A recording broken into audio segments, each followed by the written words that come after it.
Hi hello నమస్తే welcome to ఆరోగ్య bowl. మన బాడీకి కావాల్సిన ప్రోటీన్, ఫైబర్, వైటమిన్, మినరల్స్ అన్నీ ఒకటే దగ్గర దొరికితే మనకి చాలా హ్యాపీగా ఉంటుంది కదా. ప్లేట్ కూడా చూడడానికి చాలా కలర్ఫుల్గా ఉంటే మనకి ఇంకా తినాలని కూడా ఫీలింగ్ వస్తుంది.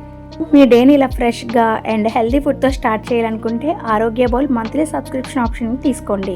మీ రిక్వైర్మెంట్ ఏంటో మాకు చెప్పండి, దానికి తగినట్టుగా నేను కస్టమైజ్ చేస్తాను. ఎగ్ తినలేని వాళ్ళకి ఆల్టర్నేట్గా ఏదో ఒకటి నేను అరేంజ్ చేస్తాను. నిన్నైతే మేము పన్నీర్ సలాడ్ చేసాము అండ్ ఈరోజు అయితే నేను స్వీట్ పొటాటో యాడ్ చేశాను. చాలామంది అడుగుతున్నారు సలాడ్స్ కూడా కావాలని. ఎస్, సలాడ్స్ కూడా ఉన్నాయి మన దగ్గర. సలాడ్స్ వచ్చి 60 రూపీస్ నుంచి స్టార్ట్ అవుతాయి. మీకు ఇంకా ఏమైనా డౌట్స్ ఉన్నా ఏమన్నా కనుక్కోవాలనుకున్నా స్క్రీన్ మీద ఉన్న నెంబర్కి కాంటాక్ట్ అవ్వండి, తప్పకుండా నేను మీకు ఆన్సర్ చేస్తాను. బౌల్ ఎవరికి యూజ్ అవుతుందో వాళ్ళకి ఈ రీల్ని తప్పకుండా షేర్ చేయండి. మీరు ట్రై చేయాలనుకుంటున్నారా? అయితే స్క్రీన్ మీద ఉన్న నెంబర్కి కాంటాక్ట్ అవ్వండి. మన ఆరోగ్య బౌల్ గాజువాకలోనే కాకుండా ఇంకా ఎక్కడ పెడితే బాగుంటుందో మీరు నాకు కామెంట్లో చెప్పండి. ఈ వీడియోని లైక్ చేయండి, కామెంట్ చేయండి, షేర్ చేయండి అండ్ సబ్స్క్రైబ్ చేసుకోవడం మర్చిపోకండి.